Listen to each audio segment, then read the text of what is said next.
ဖြစ်ပါတယ်အဲ Canva ကိုတချို့အများစုထင်နေကြတာ template တွေပေးထားတယ်အဲ့ template လေးတွေကိုကိုယ့်ရဲ့ product လေးထည့်ပြီးသုံးရုံပဲလောက်လို့ထင်နေကြတယ်တကယ် Canva အများကြီးလုပ်လို့ရပါတယ်ကျွန်တော်တို့ content planner ပြီးလို့ရှိရင်ကျွန်တော်တို့ marketing နဲ့သက်ဆိုင်တဲ့ design တွေ board cover တွေအများကြီးပေါ့နော်သူပေးထားတဲ့ feature တွေအများကြီးကျွန်တော်တို့သုံးလို့ရတယ်အဲ့မှာကျွန်တော်လုပ်ခဲ့ဘူးတဲ့ဒီ product design လေးကိုကျွန်တော်ပြချင်ပါတယ်ကျွန်တော်လုပ်ခဲ့ဘူးတဲ့ product design လေးတွေ Canva နဲ့ကျွန်တော်ဖန်တီးခဲ့ဘူးတဲ့ design လေးတွေကိုကျွန်တော်တင်ပေးထားတာဖြစ်ပါတယ်ခင်ဗျဒါတွေအားလုံးကိုကျွန်တော် Canva နဲ့စိတ်ရှိလက်ရှိလုပ်ခဲ့တာဖြစ်ပါတယ်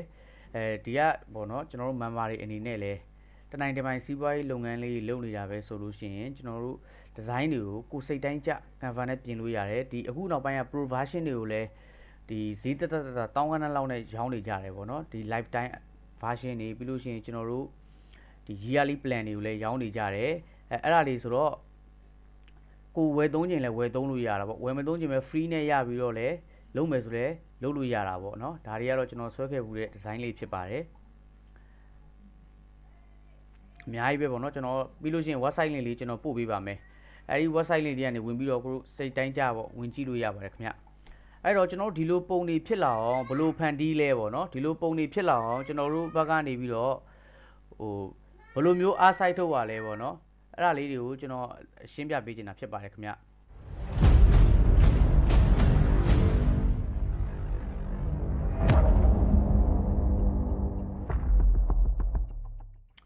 ပထမဦးဆုံးအနေနဲ့ကျွန်တော်အခုဒီနေ့ဆွဲပြပေးမယ့်ပုံဒီဇိုင်းတော့ကိုကျွန်တော်ကြိုပြီးတော့လည်းမလေ့ကျင့်ထားပါဘူးနောက်ပြီးတော့product တွေပါလေကျွန်တော်ကြိုမရှာထားဘူးခင်ဗျအဲ့တော့ကြိုမရှာထားတော့အခုတစ်ခါတည်းပဲကျွန်တော်ရှာပြမယ်တစ်ခါတည်းပဲ download ဆွဲပြမယ်ပြီးလို့ရှိရင်ကျွန်တော်အတူတူပေါ့နော် like ပြီးတော့လေ့ကျင့်နေတဲ့သူတွေလည်းကျင့်လို့ရအောင်လို့ကျွန်တော်ဆွဲပြပါမယ်ခင်ဗျဟုတ်ပြီအဲ့ဒါဆိုလို့ရှိရင်ကျွန်တော်တို့တွေအခုဒီတစ်ခေါက်တော့ကျွန်တော်တို့ပထမဆုံးဘာ design မှမဆွဲခင်မှာကျွန်တော်တို့ site လေးတစ်ခုရွေးမယ်ပေါ့နော်ကျွန်တော်ကတော့ square site လေးပဲရွေးလိုက်တယ်3000ပေါ့နော်ဒါဒီက member တွေအနေနဲ့ကိုကြိုက်တဲ့ site တစ်ခုကိုရွေးချယ်လို့ရပါတယ်ဟုတ်ပြီကျွန်တော်တို့ဒီမှာ site တစ်ခုကျွန်တော်တို့ရွေးလိုက်ပြီပေါ့နော်ဒီမှာသူပေးထားတဲ့ template တွေကြာလာမယ်အများကြီးပဲပေါ့ဒီမှာကိုကြိုက်တာကိုရွေးထည့်လို့ရတာပေါ့ဒီမှာ element ရှိမယ်ကျွန်တော် element ဆိုတာ butter design လေးတွေပေါ့နော်ဒီမှာကျွန်တော်တစ်ခုစမ်းပြမယ်ဒီမှာကျွန်တော်တို့ ganesh လို့ရိုက်လိုက်ပြီဆိုလို့ရှိရင်ဒီမှာ butter design တွေကြာလာတယ်ပေါ့နော်ဒါကျွန်တော်အစမ်းပြတာဒီမှာ delete လို့ရိုက်လိုက်ပြီဆိုလို့ရှိရင်ကျွန်တော် delivery ပုံစံတွေကြာလာလိမ့်မယ်ပေါ့နော်အဲ့လိုမျိုးပေါ့ဒါ butter design တွေဖြစ်တယ်ဒီ upload ဆိုတာကကျွန်တော်တို့ကိုလိုချင်တဲ့ပုံတွေကိုရွေးပြီးတင်ရတာဖြစ်ပါတယ်ဒီ photo ထဲမှာကျွန်တော်တို့ 3D ပုံစံတွေရိုးကျွန်တော်တာမန် product တွေကိုဒီမှာရှာလို့ရတယ်ဥပမာပေါ့ကျွန်တော်ပြမယ် fruit ပေါ့နော်fruit ဆိုတော့အသီးတွေကြာလာတယ်ပေါ့အဲ့ဒါကိုရွေးထည့်လို့ရတယ် text ဆိုတာတော့ကျွန်တော် font တွေဖြစ်တယ်ဒီ style ဆိုတာကကျွန်တော်တို့ color တွေကို normalize လုပ်ပေးတာပုံစံမျိုးဖြစ်ပါတယ်ခင်ဗျ audio ကလည်းအဲ့လိုပဲကျွန်တော်တို့ဒီ video လေးတွေ Canva နဲ့လုပ်လို့ရတယ်အဲ့ video လေးတွေအတွက်ကိုကြိုက်တဲ့ audio လေးတွေထည့်ပေါ့နော်ဒါကကြောင့် video ပေါ့အဲ့လိုပဲဟုတ်ပြီအဲ့ဆိုလို့ရှိရင်ကျွန်တော်တို့ဒီပြောမယ်ဆိုလို့ရှိရင်တော့အများကြီးထည့်လို့ရတာပေါ့နော်ကိုထည့်ခြင်းနဲ့ integration တွေကိုကြောဒီမိုးကိုနှိပ်ပြီးတော့ကျွန်တော်တို့ကထည့်လို့ရတယ်ဥပမာ emoji ဆို emoji ပေါ့ဒီမှာ emoji နဲ့ပတ်သက်တာထည့်လိုက်လို့ရှိရင်ကျွန်တော်တို့ emoji တွေအများကြီးကြာလာလိမ့်မယ်ကို design မှာသုံးခြင်းနဲ့သုံးလို့ရတာပေါ့နော်ကျွန်တော်အဲ့ဒါတော့ example ပြတာပါကျွန်တော်တို့ဒီနေ့ဆွဲပြပေးမယ့်ပုံကတော့ကျွန်တော်အခုစဉ်းစားထားတာပေါ့အဲ့တော့ကျွန်တော် promotion ပေးတဲ့ပုံစံလေးကိုကျွန်တော်ဆွဲပြမှာဖြစ်ပါတယ်promotion ပေးတဲ့ပုံစံလေးကိုဆွဲပြမှာဖြစ်တယ်နောက်ပြီးတော့ဒီပုံစံလေးကိုမှကျွန်တော်တို့ကမတူတဲ့ပုံစံတစ်မျိုးနဲ့ပေါ့နော်တေချာ color တွေညှိပြီးကျွန်တော်တို့ဆွဲကြည့်ခြင်းတယ်ကျွန်တော်တို့ဘာပစ္စည်းလေးပေးမလဲဆိုတော့ကျွန်တော်အချုပ်ဆက်လေးတစ်လုံးကျွန်တော်ပေးမယ်လို့စဉ်းစားထားတယ်ပါတယ်အဲ့တော့ကျွန်တော်တို့ sewing machine ကိုကျွန်တော်တို့ရိုက်ရှာလိုက်မယ်ကဲ sewing machine လို့ရိုက်ရှာလိုက်ပြီကျွန်တော်တို့အချုပ်ဆက်တစ်လုံးပေးမယ်ပေါ့ဘယ်လိုအချုပ်ဆက်ပေးမလဲဆိုတော့ကျွန်တော်တို့မသိဘူးအဲ့တော့ကျွန်တော်ရိုက်ရှာလိုက်တဲ့နေရာနေကျွန်တော်ကြိုက်တဲ့ပုံစံတစ်လုံးတော့ကျွန်တော်ပေးမှာပေါ့နော်ဟုတ်ပြီဒီပုံလေးကျွန်တော်တွေ့ရsite က900ပတ်လည်ရှိတော့မစိုးတော့မစိုးဘူးဒီက400ပဲရှိရယ်ဒါ600ပဲရှိရယ်โอเคအဲ့ဒါဆိုလို့ရှိရင်ပထမ900ပတ်လည်ပုံလေးကိုကျွန်တော်သွားပြီးတော့ download ဆွဲလိုက်မယ်ပေါ့နော်ဟုတ်ပြီ download ဆွဲပြီးသွားပြီဆိုလို့ရှိရင်ဒီမှာ down ပြီးပြီdown ပြီးပြီဆိုလို့ရှိရင်ကျွန်တော်တို့ခုနကတော့ဒီမှာဘာမှမဆွဲရလို့အလွတ်ကြီး site ပဲကျွန်တော်တို့ချိုးရသေးတာ အဲ့ဒါလေးကိုကျွန်တော် upload လို့လေး drag and drop လေးနဲ့တင်လိုက်မယ် okay drag and drop နဲ့ကျွန်တော်တင်လိုက်ပြီဒီဆက်ပုံလေးရောက်လာပြီပေါ့နော်ဟုတ်ပြီကျွန်တော် upload လုပ်လိုက်ပြီ upload လုပ်ပြီးသွားတဲ့အခါကျရင်ကျွန်တော်တို့ဘာလုပ်ရမလဲဆိုတော့ဒီဆက်လေးကိုကျွန်တော်တို့ဒီပေါ်ဆွဲတင်လိုက်မယ်ဒါပေမဲ့ဒီမှာ background အဖြူကြီးပါနေတယ်ဗျဒီမှာအောက်ကလည်း background အဖြူဆိုတိတ်မသိတာဘူးဒီမှာတရောင်ပြောင်းကြည့်နိုင်ပိုသိတာပါလိမ့်မယ် background ကဖြူနေတယ်အဲ့တော့ background ဖြူတော့ကျွန်တော်တို့ဖြောက်မယ်ဆိုတော့ edit image တဲ့ဟာဒီ bg remover ကိုနှိပ်လိုက်ပါအဲ့ဆို background ပျောက်သွားလိမ့်မယ်ဒါပေမဲ့အခုနောက်ပိုင်း pro version တွေမှာမရတော့ဘူးလို့ကျွန်တော်တို့သိရတယ်ပေါ့နော်မရတော့ဘူးဆိုလို့ရှိရင်လည်းဒီ bg.remove ဆိုတဲ့ site မှာပေါ့ကျွန်တော်တို့ကဒီပုံလေးကို upload လုပ်ပြီးတော့ဒီ bg.remove ဆိုတဲ့ site မှာဒီမှာပုံလေးကို upload လုပ်ပြီးတော့ကျွန်တော်တို့သွားပြောင်းလို့ရပါတယ်ခင်ဗျ okay အဲ့ဒါဆိုတော့ကျွန်တော်တို့အခုပုံဖြောက်တယ်ပေါ့နော်ပုံဖြောက်တဲ့အခါမှာနည်းနည်းလေးလိုနေရာလေးရှိတယ်အလဲကောင်းမှမပြောက်ဘူးမပြောက်သွားတဲ့ဟာလို့ erase နဲ့ကျွန်တော်တို့နည်းနည်းပြန်ဖြတ်မယ်ဒီပိုင်းတော့နည်းနည်းစိတ်ရှည်ရမှာပေါ့ခင်ဗျာဟိုကြားလားမသိဘူးခင်ဗျာအားလုံး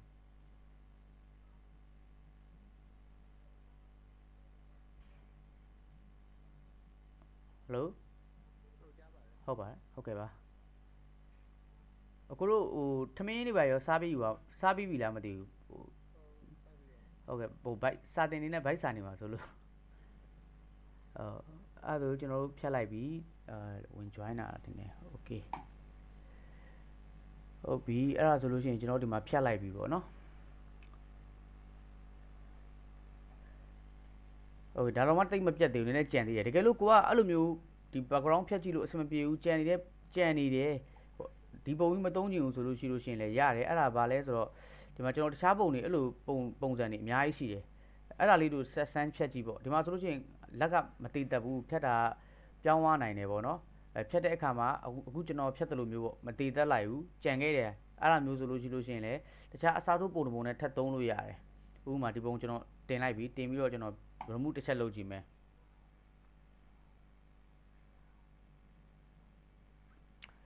ကျွန်တော် remove တစ်ချက်လုပ်ကြည့်မယ်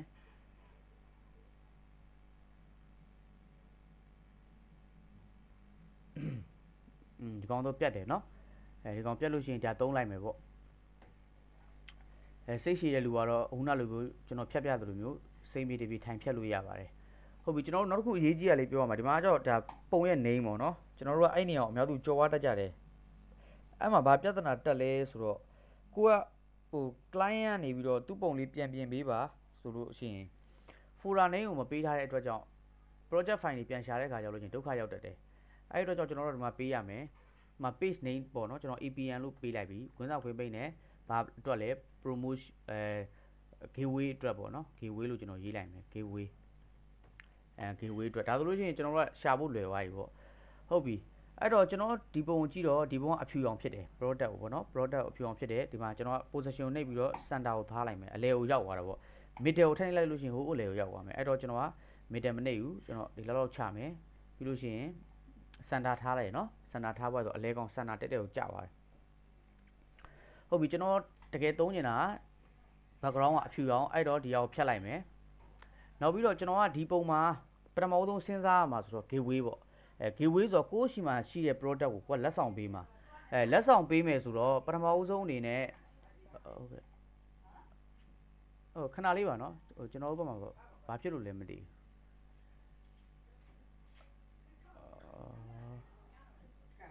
းနော်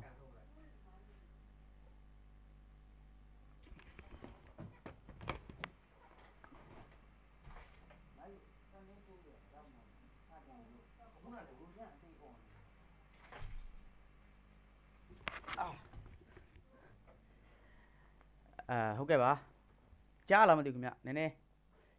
ရဲတွေရောက်လာလို့အပြင်မှာဟိုဟာတွေလှည့်နေလို့ကျွန်တော်ဘက်မှာလေအဲ့ဒါကြောင့်မလို့ဟုတ်ကဲ့အဲ့ဒါဆိုလို့ရှိရင်ကျွန်တော်ကတကယ်ပထမဆုံးပုံတစ်ပုံလုံးကိုကျွန်တော်တို့ကအခု giveaway ပေးမယ်ဆိုတာလည်းသိသွားပြီဘာပေးမလဲဆိုတာလည်းကျွန်တော်တို့သိပြီပေါ့နော်အဲ့တော့ပထမဆုံးအနေနဲ့ကျွန်တော်တို့ဘာရှင်းပြခြင်းလဲဆိုတော့သုံးရမယ့်အယောင်တွေပေါ့အဲ့အယောင်တွေနဲ့ပတ်သက်ပြီးတော့ကျွန်တော်နည်းနည်းလေးရှင်းပြခြင်းတယ်အယောင်ဆိုတာကကျွန်တော်တို့ကအယောင်လို့ပြောလိုက်ပြီဆိုလို့ရှိရင်ကိုကြိုက်တဲ့ဟာတွေသုံးကျင်ကြတယ်ဒါပေမဲ့အဲ့လိုသုံးလို့မရဘူးဘာကြောင့်လဲဆိုတော့ကျွန်တော်တို့ အရောင်နဲ့ပတ်သက်ပြီးတော့သူ့မှာရည်ညွှန်းချက်တွေရှိရပေါ့နော်အဲ့တော့အများစု giveaway ပေးတဲ့အခါမှာတော့အနီရောင်သုံးကြတာများတယ်နောက်ပြီးအဝါရောင်သုံးကြတာများတယ်ဘာကြောင့်လဲဆိုတော့အနီရောင်ကကျွန်တော်တို့လူတွေရဲ့အုံနောက်မှာမှတ်မိဖို့ခက်တယ်ပေါ့နော်အုံနောက်ထဲမှာရှိတဲ့ retina လို့ခေါ်တဲ့ခုံးတွေကအလုတ်အရန်လောက်ရတယ်အဲ့အတွက်ကြောင့်မှတ်မိတယ်ဒါပေမဲ့အကြာကြီးကြည့်မှမှတ်မိတယ်မှတ်ပြီးပြီးသွားလို့ရှိရင်လည်းမမေ့တော့ဘူးမျက်လုံးမှိတ်ထားတဲ့အချိန်မှာတော့မှအနီရောင်ကပြန်ပြီးတော့ကိုယ့်ရဲ့မျက်လုံးထဲမှာမြင်နိုင်တယ်ပေါ့နော်အုံနောက်ကပုံရိပ်ဖော်ပေးနိုင်တယ်အဲ့တော့အနီရောင်ပေါ်မှာတစ်ခုခုများသွားတင်လိုက်ပြီဆိုလို့ရှိရင်ဒီ product ကိုလည်းမှတ်မိနေမှာပဲအဲ့တော့အနီရောင်ကိုအသုံးများကြတယ်နောက်ပြီးတော့အဝါရောင်ပေါ့ကျွန်တော်တို့ color wasteland မှာဆိုလို့ရှိရင်လည်းအဝါရောင်ကစင်တာမှာရှိတယ်သူကအရန်လဲဟိုဟာမဖြစ်သလိုကျွန်တော်မှတ်ရမခတ်ဘူးပေါ့နော်အရန်လည်းမလွယ်ကူအဲ့တော့အဝါရောင်က balance မရတယ်ပေါ့အဲ့တော့အဝါရောင်လည်းသုံးကြတာများတယ်ဒါပေမဲ့ကျွန်တော်ဒီပုံအရဆိုလို့ရှိရင်ကျွန်တော်ကတော့အနီလေးသုံးနေတယ်အနီကိုမှအနီအပြည့်မသုံးဘဲနဲ့ပေါ့နော်ကျွန်တော်တို့အဖြူလေးနဲ့တွဲပြီးသုံးနေတယ်အဲ့တော့ကျွန်တော်စဉ်းစားတာကအနီရောင်လေးသုံးမယ်တဝက်စီပေါ့နော်ကျွန်တော်ညှိကြည့်တာပေါ့ element တွေကိုသွားမယ် element တွေကိုသွားပြီးတော့မှ line and shape ဆိုတာရှိပါတယ်အဲ့ line and shape တွေကကျွန်တော်တို့ဒီ square လေးကိုကျွန်တော်တို့ယူလိုက်မယ်ခင်ဗျ square လေးကိုယူပြီးတော့ကျွန်တော်ဒီမှာ center ချိန်လိုက်မယ်ပေါ့နော် center ချိန်ပြီးတော့ဒီဘက်ကိုဒီလိုလေးဆွဲသွားလိုက်မယ်နော်အဲ့တော့ဘာဖြစ်သွားလဲဆိုတော့ဒီ square ကြီးကအောက်ကရှိတဲ့ single လို့ခေါ်တဲ့ကျွန်တော်တို့အချုပ်ဆက်ကြီးရဲ့အပေါ်ကိုရောက်သွားတာတခြားကြည့်ကြည့်နော်အချုပ်ဆက်ရဲ့အပေါ်ကိုကျွန်တော်တို့ရောက်သွားတာဟုတ်ပြီအဲ့တော့ကျွန်တော်တို့ကအချုပ်ဆက်ရဲ့အနောက်ကိုပို့ရမှာအဲ့တော့ကျွန်တော် position ကိုနှိပ်ပြီးတော့ backward ကိုနှိပ်လိုက်တယ်အဲ့ဒါဘာလဲဆိုတော့အချုပ်ဆက်ရဲ့အနောက်ကိုပို့လိုက်တာနော် center မကျသေးဘူးလို့ထင်တယ်ဆိုလို့ရှိရင်ပြန်ချိန်ပေါ့နော်ဟုတ်ပြီအဲ့ဒါဆိုလို့ရှိရင်တော့ဘိုင်းပြီးပြီပေါ့နော်အဲ့မှာကျွန်တော်တို့ကဒီကောင်အရောင်ပြောင်းမယ်အနီပြောင်းမယ်အနီကတော့ဒီမှာအများကြီးပေါ့အနီရှိရယ်အနီရောင်လေးရှိရယ်ပေါ့နော်အဲ့ထဲမှာကျွန်တော်က color code လေးတစ်ခုမှတ်ထားတယ်အနီနဲ့ပတ်သက်ပြီးတော့ကျွန်တော် B နဲ့စတဲ့ color code လေးပဲ B3 ဟုတ်ပြီအဲ့ကျွန်တော်ရိုက်ထည့်ကြည့်မယ်B3 1D2 oh oh 1D20 okay ဒီမှာပေါ့နော်ဒီ color code လေးပါ color code တစ်ခုရပြီเนาะအနီနဲ့ကျွန်တော်တို့ color code တစ်ခုရပြီ B3 1D20 okay color code တစ်ခုရပြီအဲ့တော့အနီပဲဆိုလို့ရှိရင်တော့မလှအောင်ပြန်ဘူးဘာကြောင့်လဲဆိုတော့ flare ပေါ့ကျွန်တော်တို့ lighting ထိုးရတဲ့ပုံစံလေးကျွန်တော်ကလိုချင်တယ်အဲ့တော့ကျွန်တော်ဘယ်လိုရှာလဲဆိုတော့ဒီ element ကိုသွားပြီးတော့ကျွန်တော် lighting ထိုးရတဲ့အနီရောင်ပုံစံလေးပေါ့နော်ဒီဘက်ဘယ်ဘက် down အပေါ်လေးကနေကျွန်တော်ကကြချင်တာအဲ့တော့ကျွန်တော်က red blur ဆိုပြီးကျွန်တော်ရိုက်ရှာလိုက်တယ်အဲ့မှာအများကြီးကြလာတယ်ပေါ့နော် blur တွေအများကြီးကြလာတယ်အဲ့မှာပြန်မမာတွေကကိုကြိုက်တာကိုသုံးလို့ရတယ်ဒီဟာကိုထည့်လဲရတယ်ဒီဟာကိုထည့်လဲရတယ်ကြိုက်တဲ့တက်ရကိုထည့်ပေါ့နော်ဒါကျွန်တော်တစ်ခုထည့်လိုက်တယ်โอเคကျွန်တော်တစ်ခုထည့်လိုက်တယ်ပေါ့နော် flare ဖြစ်သွားတာပေါ့โอเคတကယ်လို့အဲ့ဒါဒီဘက်မှာလည်းထည့်ခြင်းနေဆိုလဲလူသူလိုပုံစံလေးလုပ်ပြီးကိုကြည့်ကောင်းမယ်ထင်တဲ့ပုံစံလုပ်ပြီးတော့ထည့်လို့ရတယ်ခင်ဗျကျွန်တော်တစ်ဖက်ပဲထည့်လိုက်ပြီဟုတ်ပြီအဲ့ဒါဆိုလို့ရှိရင်ကျွန်တော်တို့တွေပုံကတော့ရိုးရိုးလေးဖြစ်သွားပြီအဲ့မှာကျွန်တော်ကနည်းနည်း line and shape လေးထည့်ခြင်းတယ်အဲ့တော့ကျွန်တော်တို့ဘယ်ထဲပြန်သွားလဲဆိုတော့ဒီ line and shape တွေကိုပြန်သွားတယ်အဲ့မှာကျွန်တော် line လေးတွေယူလိုက်တယ်ခင်ဗျဒီမှာ line and shape မှာကျွန်တော်ဒီကကျုံလို့တစ်ခါလေးရှင်းပြချင်တာလိုအပ်တဲ့ shape တွေအများကြီးရှိရပေါ့နော်အဲ့ဒီကဟိုကိုကြိုက်နေတဲ့ shape ကိုယူလို့ရတယ်အခုဆိုကျွန်တော် line တစ်ခုယူလိုက်ပြီအဲ့ line ကနည်းနည်းလေးတော့ပါတယ်အဲ့အတွက်ကြောင့်ကျွန်တော်နည်းနည်းလေးဘိုးဖြစ်ချင်တယ်အဲ့တော့ weight ကိုနည်းနည်းလေးထူပေးလိုက်တယ်ဒီလောက်လေးပေါ့နော်ဟုတ်ပြီအဲ့ဒါဆိုလို့ရှိရင်အဲ့ line လေးကိုကျွန်တော်ဘာလုပ်မလဲဆိုတော့90 degree ကျွန်တော်လှည့်လိုက်မယ်90 degree ပေါ့နော်90 degree ကျွန်တော်လှည့်ပြီးတော့ဒီလိုလေးထားတယ်ထားပြီးတော့ဒီအောက်ကိုဒီလိုလေးပြန်ချမယ်ဟုတ်ပြီเนาะဒီအောက်ကိုဒီလိုလေးပြန်ချမယ်ချပြီးတော့ကျွန်တော်တို့ကသူ့ရဲ့ဆက်ညစ်ဘက်အရောင်သုံးပါဘာကြောင့်လဲဆိုတော့ဒီမှာအမဲကြီးဖြစ်လို့မကောင်းဘူးလှလဲမလှဘူးဘာကြောင့်အပေါ်မှာအနီရောင်သုံးထားတာဟုတ်အဲ့တော့သူ့ရဲ့ color code ကိုပဲကျွန်တော်တို့ပြန်ပြီးသုံးမယ်ဒီဒါလေးကိုတစ်ချက်ထောက်ပြီးတော့ဒီမှာ color code လေးရွေးပေးလိုက်အဲ့ဒါဒီအနီရဲ့ color code ပဲဟုတ်ပြီတခုတော့ပြီးပြီပေါ့နော်တခုကတော့ပြီးပြီအဲ့တော့ကျွန်တော်တို့နောက်ထပ် line တစ် line ကိုတော့မယူတော့ဘူးဒီကနေပဲ copy လုပ်လိုက်တော့မယ်ဒီ ဘက်တောင်လေးမှာကျွန်တော်တို့ထားမယ်ပေါ့နော်ဖြည်းဖြည်းချင်းရွှေ့သွားတော့ဘက်တောင်လေးမှာထားလိုက်မယ်โอเคဒါဆိုနှစ်ခုပြီးပြီနောက်ထပ် line တစ် line ကိုလည်းကျွန်တော်တို့ဒီကနေယူမယ်ဒီပေါ်လေးမှာထားမယ်ပြီးတော့သူ့ကိုကျွန်တော်ဆက်ညက်ဘက်အောက်ကဒီအဖြူအောင်လေးပေါ့နော်ဒီအဖြူအောင်လေးကိုကျွန်တော်တို့ပြန်သုံးမယ်ဒီမှာအဖြူလေးပေါ့နော်ဟုတ်ပြီဒီဘက်မှာလည်းဒီအဖြူလေးပေါ့ကျွန်တော်တို့သုံးလိုက်မယ်ခင်ဗျအခုရှင်းပြတဲ့အထီကိုလေနားမလည်တာလေးများရှိလားမသိဘူးခင်ဗျ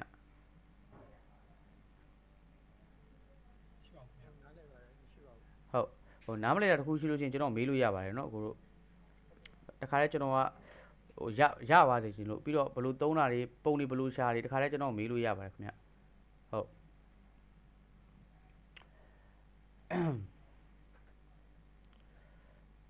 โอเคအဲ့ဒါဆိုလို့ချင်းကျွန်တော်ဆက်သွားလိုက်မယ်เนาะ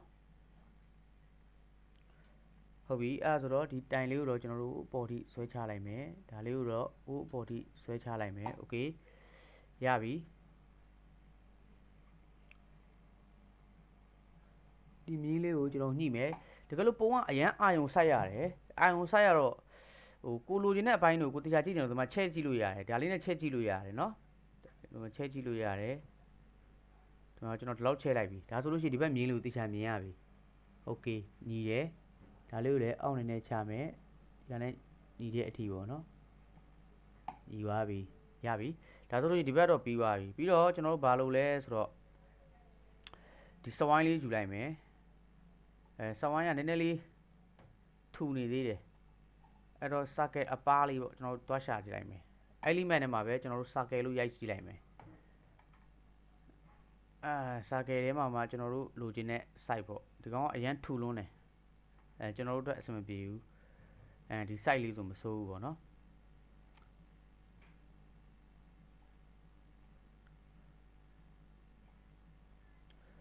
ဒီ site လေးဆိုမစိုးဘူးဆိုတော့ကျွန်တော်တို့ကဒီပုံစံအတိုင်းလေးပဲလိုလေး white ဝါလို့ရတယ် white ပြီးတော့ပထမဆုံးပေါ့ကျွန်တော်တို့ crop အရင်လုပ်လိုက်မယ်ဒီ circle လေးကိုပေါ့နော် crop အရင်လုပ်လိုက်မယ်ဒီလောက်ကျွန်တော်တို့ဖြတ်ချပလိုက်မယ်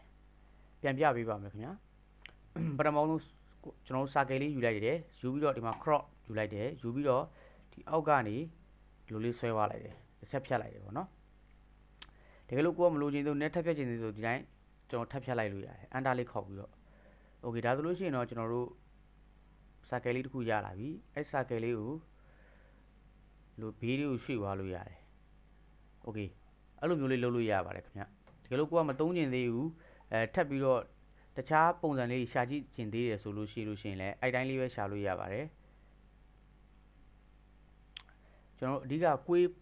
အကွေးပုံစံလေးပေါ့နော်အဲ့လိုပုံစံလေးရလို့ရှိရင်ပုံကလုပ်လို့ရပါပြီခင်ဗျအဲ့တော့ကျွန်တော်တို့ line အရှိတ်ထဲလည်းပြန်သွားကြည့်ကြည့်မယ်ကျွန်တော်လိုချင်တာလေးများရှိမလားပေါ့နော် line အရှိတ်ထဲပြန်သွားကြည့်မယ်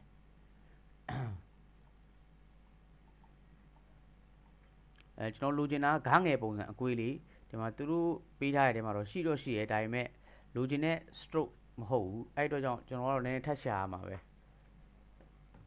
circle ပေါ့ကျွန်တော်တို့ရှာလိုက်ပြီပြန်ရှာလိုက်ပြီ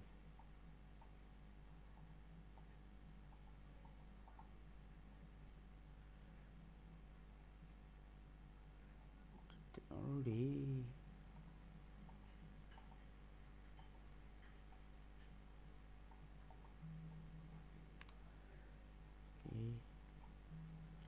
ရပြီဒါကိုပဲကျွန်တော်တို့ဖြတ်ပြီးတော့တစ်ချက်ပြန်သုံးကြည့်တာပေါ့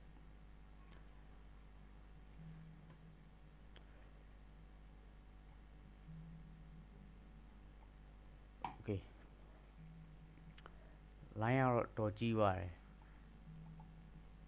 အဲ့ဒါကိုကျွန်တော်တို့သုံးမယ်ဆိုလို့ရှိရင်အရောင်ကတော့ဒီအနီရောင်နဲ့သုံးရမှာပေါ့နော်တကယ်လို့မျက်လုံးထဲမှာအရင်ဘိုးဖြစ်နေမလောက်ဘူးဆိုလို့ရှိရင်လည်းခဏဖြုတ်ထားလိုက်အဲ့ပိုင်းကိုကျွန်တော်နောက်မှစဉ်းစားမယ်အခုလောလောဆယ်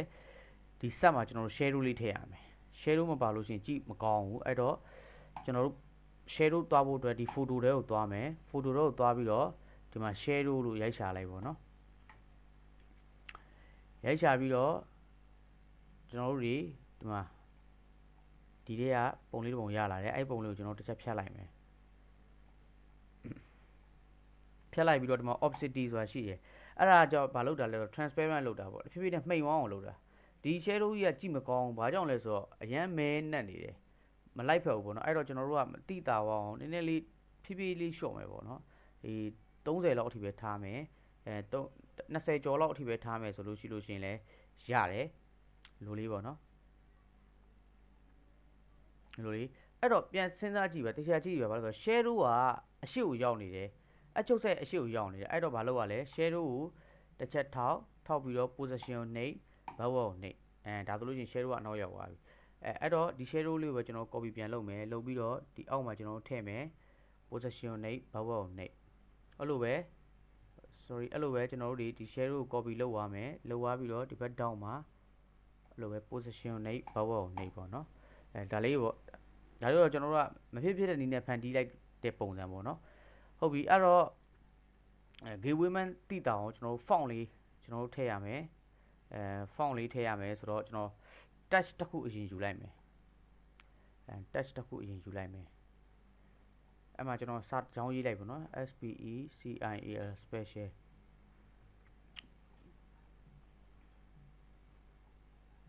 ပြီးလို့ရှိရင် GIWE gateway ပေါ့နော် special gateway ကျွန်တော်ရေးလိုက်ပြီရေးပေါ်တော့ဒီ font ကိုကျွန်တော်ပြောင်းအောင်မယ်ပြောင်းမယ်ဆိုကျွန်တော်လိုက်ရှာကြည့်တာပေါ့တကယ်လို့ font ရှာတဲ့အခါမှာဒီအောက်တစ်ချက်ထောက်လိုက်လို့ရှိလို့ရှိရင်လည်း handwriting font တွေ corporate font တွေသူကအမျိုးစုံပြပေးတယ်ခင်ဗျအဲ့ဒီကကိုလိုချင်တဲ့ပုံစံကိုသုံးလိုက်ရအောင်ကျွန်တော်တခုစမ်းပြမယ် retro ပေါ့retro မှာကျွန်တော်တို့ဒီကပြောင်းကြည့်လိုက်မှလိုက်ပြောင်းသွားလိမ့်မယ်ဒီမှာပေါ့နော်အဲ့လိုပုံစံတွေပြောင်းသွားလိမ့်မယ်ဟုတ်ပြီအဲ့တော့ကျွန်တော်တို့ပြောင်းခြင်းတဲ့ font က A GUE လို့ချက်ရှာကြည့်လိုက်ပါ okay ဒါလေးချက်တာကြည့်မယ်ရပြီ special gateway special gateway ကိုမှကျွန်တော်တို့က color ကိုညီအောင်အောက်ကအဖြူလေးသုံးမယ် special gateway သူ့ကိုကျွန်တော်တို့ position center မှာထားလိုက်မယ်ပေါ့နော် position center မှာထားလိုက်မယ်ဟုတ်ပြီ center မှာထားသွားပြီဆိုတော့သူ့ shadow လေးပါခြင်းတယ်ဆိုတော့ကျွန်တော်တို့ဒါလေးတစ်ချက်နှိပ်လိုက်မယ်ဒီမှာပေါ့နော်54ဟုတ်ပြီ shadow လေးပါပါကြွသွားတာပေါ့လှပလေးနဲ့ကြွသွားတာ okay special gateway ဟုတ်ပြီအဲ့ဒါဆိုလို့ရှိရင်နောက်တစ်ခုပေါ့နော်နောက်တစ်ခုကကြတော့ကျွန်တော်တို့တွေဘာလုပ်မလဲဆိုတော့ကိုယ့် page name လေးရေးပေါ့မှာဒါလေးကိုပဲ copy သွားလိုက်တယ်ပြန်ပြပါမယ်ခင်ဗျဒါကိုတစ်ချက်ဖိတယ် control C keyboard ကပြီးလို့ရှိရင် control B ပွားသွားလိမ့်မယ်နော်အဲ့တော့ကျွန်တော်တို့တစ်ခုခုပေါ့ page name လေးရေးတာပဲဖြစ်ဖြစ်ပေါ့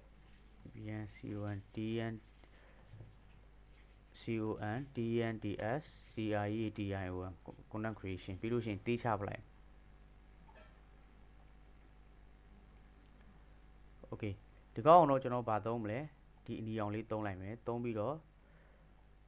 တဖြည်းဖြည်းနဲ့ဖြည်းဖြည်းလေးအောက်ဆွဲချပါလိုက်ဒီအောက်လောက်မှာပေါ့ပြီးရင် position center เนาะ position center ရပြီ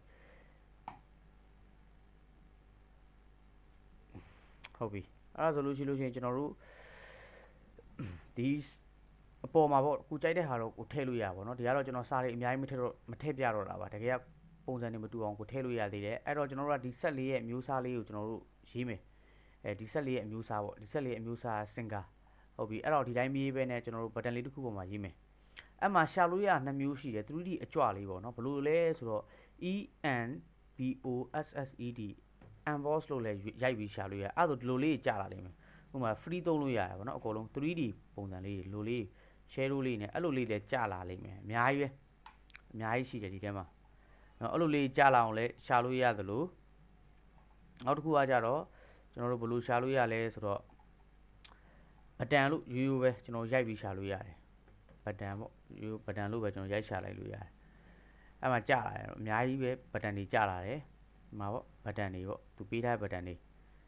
ကိုစိတ်ကြိုက်ရွေးပြီးသုံးလို့ရတယ်ပေါ့နော်အားလုံးက free ကြီးလည်းပါသလိုကျွန်တော်တို့နောက်ပြီးတော့ဒီပတ်စံနဲ့ဝယ်ပေးပြီးဝယ်သုံးရတာလည်းရှိတာပေါ့ဘတန်လေးကြာလာတယ်အများကြီးပေါ့နော်အမှကျွန်တော် free လေးတစ်ခုယူသုံးလိုက်မယ်ဒါဟုတ်ဖြတ်လိုက်မယ် free သုံးလိုက်မယ်free လေးသုံးလိုက်ပြီးတော့ဒီကောင်လေးကိုကျွန်တော်တို့ဒါတော့စန္ဒာကြာပါပြီဒါလေးကိုလည်းကျွန်တော်တို့စန္ဒာလေးမှာထားလိုက်မယ်စန္ဒာလေးထားလိုက်မယ်ထားလိုက်ပြီးတော့သူ့ရဲ့ color code လေးကိုကျွန်တော်သွားကြည့်မယ် ကျွန်တော်တို့ဒီမှာသုံးသားကာလာကိုကအလဲရအရောင်ကိုဘယ်ရောင်သုံးသားလဲသိကျင်တယ်ဆိုလို့ရှိရင်လည်းလွယ်တယ်ဒီမှာကျွန်တော်တို့ဆိုအနီရောင်လေးသုံးသားเนาะအပေါ်မှာဒါလေးကိုတစ်ချက်ဖိလိုက်ပြီးရင်ဒါလေးကိုနှိပ်လိုက်ဒီမှာအလဲမှာသုံးသားအရောင်ကာလာကိုသုံးသားတဲ့ကာလာကိုရဲ့အရောင်သူ့ရဲ့ကာလာကိုသိကျင်တယ်ဆိုဒီအပေါင်းခလုတ်လေးကိုနှိပ်လိုက်အဲ့မှာသူအောက်မှာရေးထားပေးပြီးသားအဲ့ဒါလေးကို copy လုပ်ပြီးတော့ကိုကသူများကိုပြန်ပေးလို့ရတာပေါ့အဲ့ဒီကလို့က client နေရာမှာဘာကာလာကုတ်သုံးသားလဲမေးလို့ရှိရင်ကျွန်တော်တို့ကဒီကာလာကုတ်သုံးသားပါဆိုပြီးပြန်ပို့လို့ရတာပေါ့နော်ဟုတ်ပြီအဲ့တော့ကျွန်တော်ဒီဟာလေးနှိပ်မယ်နှိပ်ပြီးတော့သူ့ရဲ့ဘတ်တန်ကာလာကုတ်အရောင်လေးကျွန်တော်သုံးပေးလိုက်မယ်ဟုတ်ပြီအဲ့ဒါဆိုတော့ကျွန်တော်ဒီမှာရေးမယ်ပေါ့စာရေးတော့မယ်ဆိုတော့ပထမအတိုင်းပဲဒါလေးကိုကျွန်တော် copy လုပ်လိုက်မယ် copy ပွားလိုက်မယ် copy ပွားပြီးကျွန်တော်ရေးလိုက်မယ် SINGER စင်ကာပေါ့အမှတော့ကျွန်တော် font ပြောင်းလိုက်မယ် font ကိုကျွန်တော်တို့ retro တွေက font ဝင်ဖြစ်တစ်ခုခုပေါ့နော်ဟိုကြိုက်တာပြောင်းလိုက်ပေါ့ဒါဆိုလို့ရှိရင်စင်ကာပေါ့ဟုတ်ပြီSINGER စင်ကာတကယ်လို့ကိုကမကြိုက်သေးဘူးဆိုလို့ရှိရင်လည်းတစ်မျိုးပေါ့နော်ပြန်ပြောင်းကြည့်ပေါ့ SINGER စင်ကာပေါ့ပြောင်းလိုက်ပြီးလို့ရှိရင် center ပေါ့ဘာလို့ကျွန်တော်က center ချလဲဆိုတော့ဒါတွေအားလုံးကကျွန်တော်တို့ center ချိန်ပြီးဆွဲခဲ့တဲ့ပုံဖြစ်တယ်အဲ့ဒီအတွက်ကြောင့်စာသားတွေလည်း center ချပြီးမှရမယ်နှုတ်မို့ဆိုလို့ရှိရင် balance မညီဘူးဖြစ်နေမယ်ညာဘက်ပိုရောက်နေတာမျိုးတွေဘယ်ဘက်ပိုရောက်နေတာမျိုးတွေပေါ့နော်အဲ့မှာတကယ်လို့ဟိုကျွန်တော်တို့ဖုန်းနံပါတ်တွေပဲထည့်ခြင်းနဲ့ဆိုလို့ရှိရင်တော့ဒီမှာကျွန်တော်တို့ကဖုန်း icon လို့ရိုက်ရှာလိုက်မှာပေါ့နော်ဖုန်း icon လို့ကျွန်တော်ရိုက်ရှာလိုက်မယ်ရိုက်ရှာပြီးတော့ဒီမှာအများကြီးပဲကြာလာတယ်ပေါ့နော်ဖုန်း icon မှာကျွန်တော်တို့ဒီရောင်ပဲသုံးမယ်ဒီရောင်ပဲသုံးမယ်ဒီမှာဒါလေးကိုသေးခြင်းသေးလိုက်နော်ဖုန်း icon နဲ့ဒီဘက်တောင်းလေးမှာပေါ့ကျွန်တော်တို့ထည့်မယ်396 09 086 26 086 261 365โอเคဒါဆိုလို့ချင်းဖုန်းနံပါတ်တစ်လုံးရပြီကျွန်တော်တို့ဒီဘက်တောင်းမှာရေးမယ်ပေါ့နော်ဒီမှာသူကညှိပေးတယ်နော်လိုက်ညှိပေးတယ်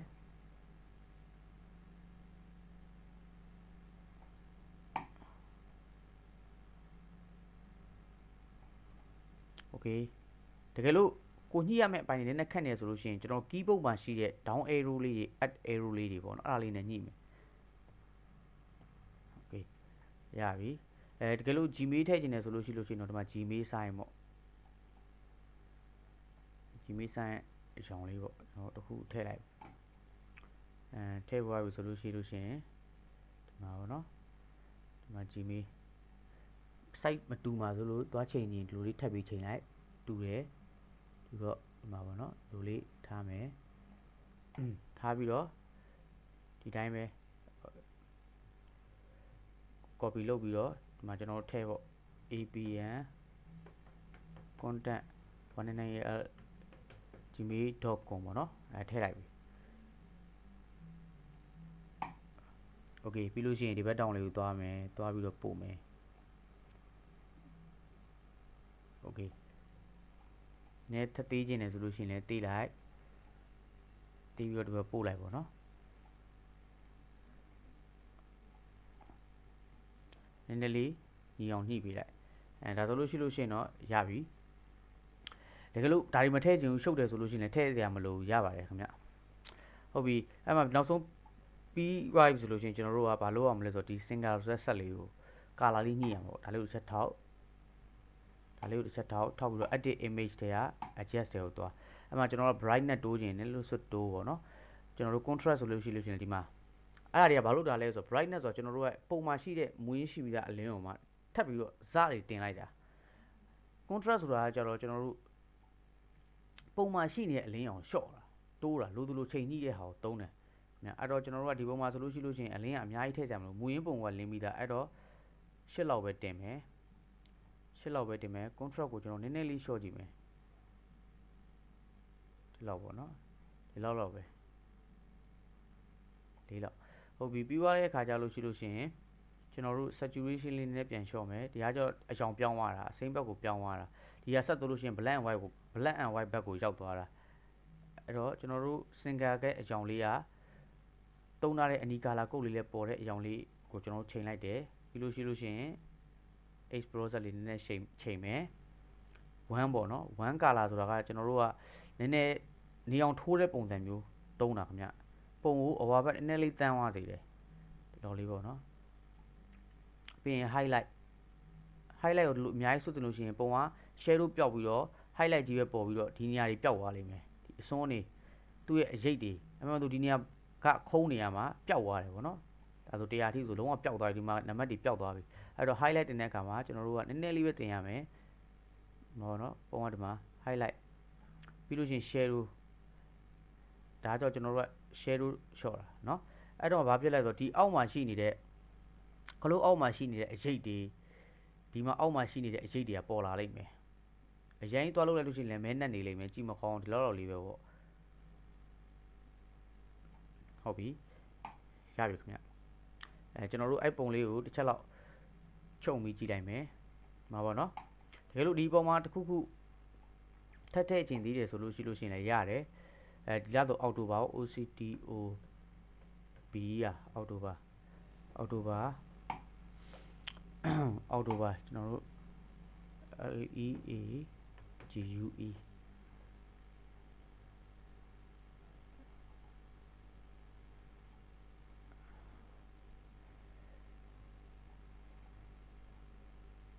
ထည့်ခြင်းတယ်ဆိုလဲဒီမှာအော်တိုဘာတစ်ခုခုပေါ့ဒါကတော့ something တစ်ခုခုပေါ့เนาะကျွန်တော်ကတော့ခေါင်းထဲမှာရှိတာလေးပေါ်လာလေးထည့်ပြလိုက်တာအဲ့လိုမှဖို့တယ်ဗမာလိုထည့်ခြင်းတယ်ဆိုလို့ရှိရင်လည်းကျွန်တော်တို့ဘယ်လိုလုပ်မလဲဗမာ font တစ်ခုကျွန်တော်တို့ယူလိုက်ပေါ့ယူသွားလို့ရှိရင်ရေးလို့ရတယ်ကျွန်တော်ပြပြပါမယ်ခင်ဗျပထမဆုံးကျွန်တော်တို့တွေ touch တစ်ခုသွားယူလိုက်မယ်เนาะ touch တစ်ခုယူပြီးတော့ဗမာ font တစ်ခုပြောင်းလိုက်တယ်ဝင်းပြူလင်ပေါ့နော် font တစ်ခုကျွန်တော်ပြောင်းလိုက်တယ်เนาะဒီမှာဆိုလို့ရှိရင်ဝင်းရွှေဘူး okay တစ်ခုပေါ့ something တစ်ခုကျွန်တော်ရွေးလိုက်တယ်ရွေးပေါ်လို့ရှိရင်ဗမာလိုရေးလိုက်တော့မယ်အောက်တိုဘာလ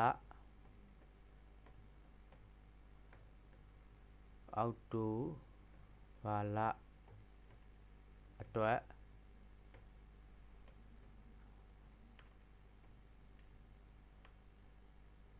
အထူး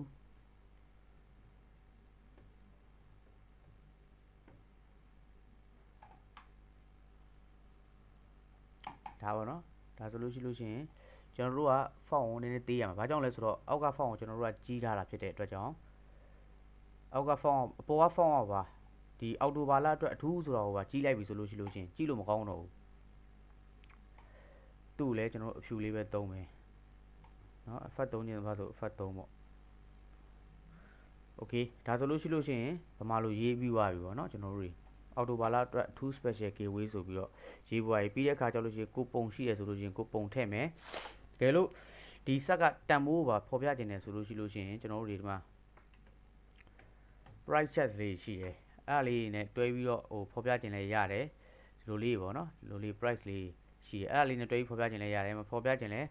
ဒီတိုင်းယူတာမှန်ပဲဥမာဒီဆက်ကတန်ဖိုးက3သိန်းခွဲဆိုလို့ရှိရင်3သိန်းခွဲMNK အကြောင်းလေးကိုတော့ကျွန်တော်တို့ဒီအကြောင်းလေးသုံးလိုက်မယ်3သိန်းခွဲ MNK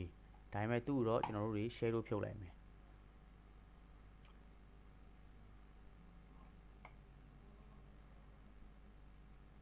နော်3သိန်းခွဲ MNK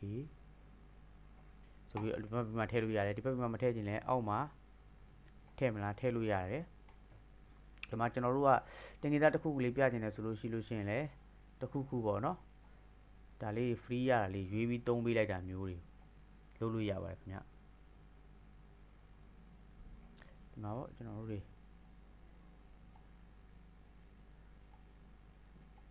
โอเคမသုံးချင်လို့ရှိရင်လည်းရပါတယ်ဟုတ်ကဲ့ပါပြီးလို့ရှိရင်ကိုယ့်ရဲ့ logo လေးပေါ့နော်ကိုယ့်ရဲ့ logo ကိုကြိုက်တဲ့နေရာမှာထည့်ပေါ့ဒီမှာဆိုလို့ရှိရင်တော့ကျွန်တော် logo မထည့်ပြတော့တဲ့အတွက်ကြောင့် space မချန်ထားခဲ့တော့ဘူးဒီမှာဆို white space တွေအနေနဲ့ဒီအောက်ဘက်တွေရှိမယ်အပေါ်နားတွေရှိမယ်ပေါ့နော်ဒီမှာပုံကကြည့်ရတာနည်းနည်းရှုပ်နေတယ်ဆိုလို့ရှိရင်လည်းမလိုအပ်တဲ့စာသားတွေကိုဖြုတ်ပစ်လိုက်လို့ရတယ်ပြီးတော့ကျွန်တော်တို့ကဒီပုံမှာဆိုလို့ရှိရင်နောက်တစ်ခုထပ်ပြီးတော့ပြောချင်တာက တခုခုပေါ့ဥပမာကျွန်တော်တို့ဒီ singer ရောဒီအနောက်က button ရောဒီ3000ခွဲရောဒီဘေးနာ price သင်္ကေတလေးရော price sign လေးရောကျွန်တော်တို့အကုန်ဖြုတ်ချင်တယ်ဆိုလို့ရှိရင်အကုန်လုံးပေါ့နေရာရွှေ့ချင်တယ်တစုတစည်းလက်ပါသွားချင်တယ်ဆိုလို့ရှိရင်ကျွန်တော်တို့ group လုပ်ပေးရတယ်ဆိုလိုချင်တာဒီမှာကျွန်တော်တို့ singer ကိုတစ်ချက်ထောက်လိုက်မယ်ပြီးလို့ရှိရင် keyboard မှာရှိတဲ့8 key လေးကိုဖိထားမယ်ပြီးရင်ဒီ button လေးကိုတစ်ချက်ထောက်မယ်ပြီးရင်ကျွန်တော်တို့ဒီ3000ခွဲကိုတစ်ချက်ထောက်မယ်ပြီးရင်ဒီဟာလေးကိုတစ်ချက်ထောက်မယ်အဲ့လိုပဲကိုပြောင်းနေတဲ့ EMS မျိုးလိုက်ထောက်သွားပြီးလို့ရှိရင်ဒီမှာ group ဆိုတာပေါ်လာလိမ့်မယ်အဲ့ခါကျရင်ဒါလေးကိုတစ်ချက်နေလိုက်ဒါဆိုလို့ရှိရင် group ဖွဲ့သွားပြီအဲ့တော့ဘာကောင်းသွားလဲဆိုတော့ကိုရွှေ့ကျင်တဲ့ခါကျနေရာကိုတတ်တတ်မဲ့ရွှေ့လို့ရပြီကို site တွေပဲတေးကျင်တယ်ဆိုလဲတခါတည်းဒီလိုလေးချုပ်လိုက်ပြီးတေးလို့ရပြီ group မလုပ်ထားလို့ရှိလို့ရှိရင်တခုခုပေါ့နော်ဥပမာဒီ button လေးကိုတေးမှဆိုဒီ button ပဲတေးသွားမှာ single ဆိုစလုံးရကြီးပြီးကြံခဲ့မှာအဲ့တော့ကျွန်တော်ကတေးကျင်လဲကျွန်တော်လိုလေးလုပ်ပြီးတေးလိုက်အောင်ပဲပြီးတော့ position ဆိုလို့ရှိရင်လည်းဒီမှာ center ကိုပေးချလိုက်အောင်ပဲဒါဆိုတော့ပို့ပြီးတော့အဆင်ပြေတာပေါ့နော်ဟုတ်ပြီဒီမှာဆိုလို့ရှိရင်လည်းအရန်သေးနေတယ်ထင်လို့ရှိရင်နည်းနည်းကြီးပေါ့ဟုတ်ကဲ့ပါအဲ့ဒါဆိုလို့ရှိရင်ဒီပုံကတော့ကျွန်တော်ဒီလောက်ပါပဲခင်ဗျဟိုနားမလည်တာများရှိလားခင်ဗျ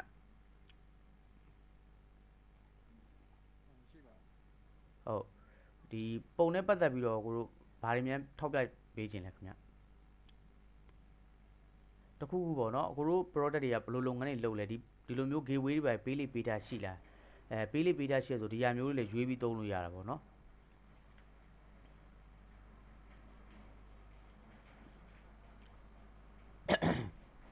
ဘလို့ဟုတ်ကဲ့ပါဟိုနားမလည်တာရှိလို့ရှိရင်လည်းပြန်ပေးပါနော်ကိုတို့ကျွန်တော်ဒီ record လေးကိုလည်းYouTube မှာလည်းပြန်တင်ပေးပါမယ်ခင်ဗျဟုတ်ကျေးဇူးပါကိုစာဝင်လာတယ်ကိုစင်ကိုထက်ဆိုဟုတ်ကဲ့ပါဟုတ်ကဲ့အဲ့ဒါဆိုလို့ရှိလို့ရှိရင်ဟိုfuture lander တော့ဘယ်သူလဲမသိဘူးခင်ဗျ Google Drive link share ရတာမသိဟုတ်ကျွန်တော်နှိပ်လိုက်တော့မှကျွန်တော် accept down တယ်လို့ရပါတယ်ကိုဘာမှမဖြစ်ဘူးဟုတ်ရပါတယ်အဲ့တော့ကျွန်တော်တို့ဟိုဒီနေ့ကိုဒီပုံလေးနဲ့ပဲနားလိုက်မလားဒါမှမဟုတ်လို့ရှိရင်နောက်တစ်ပုံဆက်ပြီးတော့ဆွဲပြပေးရမလားခင်ဗျ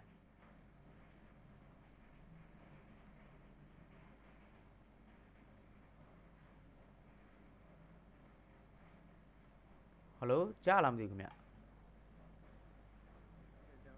ဟုတ်မတ်နန်းချမ်းမြေငိမ့်ကြားလားမသိဘူးခင်ဗျ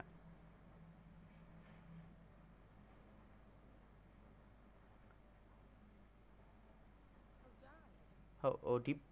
ဟိုနောက်တစ်ပုံထပ်သွားရမလားကျွန်တော်တို့နောက်နေ့ lesson မှပဲဆွဲပြအောင်နောက်တစ်ပုံတော့ကျွန်တော်မှန်းထားတာ delivery ပုံစံလေးပေါ့နော် delivery လုပ်ငန်းတွေမှာလုပ်ကိုင်တဲ့သူတွေပဲပါလာခဲ့လို့ရှိလို့ချင်းဆွဲလို့ရအောင်လို့ဆိုပြီးတော့လေကျွန်တော်စီစဉ်တာတော့ရှိတယ်အဲ့ဒါလေးကိုအခုဆွဲပြလိုက်ရမလားဟို45မိနစ်လောက်ရှိပြီဆိုအခုတို့ပြင်းသွားမှလည်းစိုးတယ်အဲ့ဒါကြောင့်မလို့ပါ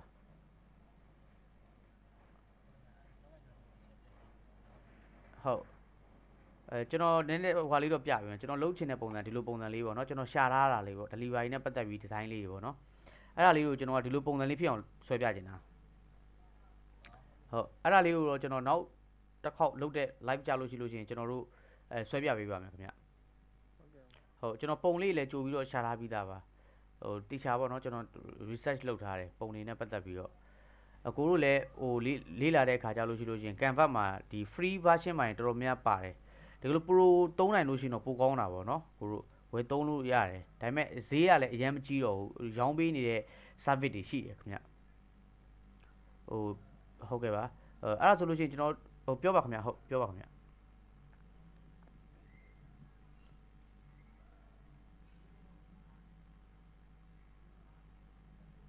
ဟယ်လိုဟုတ်ကဲ့မက်တင်းတင်းတန်းတို့မက်မေမြန်တို့ဟောဒါများနားမလဲတာရှိလေခင်ဗျ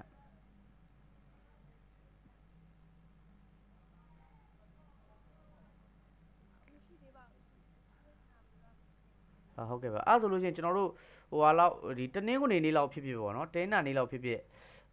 နောက်ထပ်အခုနကျွန်တော်ပြောခဲ့တဲ့ဒီ delete ပုံစံလေးကိုကျွန်တော်တို့တစ်ချက်ဆွဲပြမယ်လေအခုကကြတော့နည်းနည်းလေးအကိုကလည်းပြင်ပန်းမှာကျွန်တော်စိုးရင်တယ်ပြီးတော့နောက် delete ကလည်း45မိနစ်လောက်ထပ်ကြာမှာဆိုတော့9နာရီခွဲသွားလို့ရှိရင်လည်း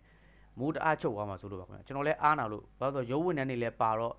ညဘက်အနားယူခြင်းတဲ့သူတွေရှိလို့ပါခင်ဗျအဲ့ဒါဆိုဒီနေ့ meeting တော့ကျွန်တော်ဒီမှာပဲ break လိုက်တော့မယ်เนาะကိုတို့ ဟုတ်ကဲ့ပါဟုတ်ကဲ့ ဟုတ်ကဲ့ပါကျေးဇူးအများကြီးတင်ပါတယ်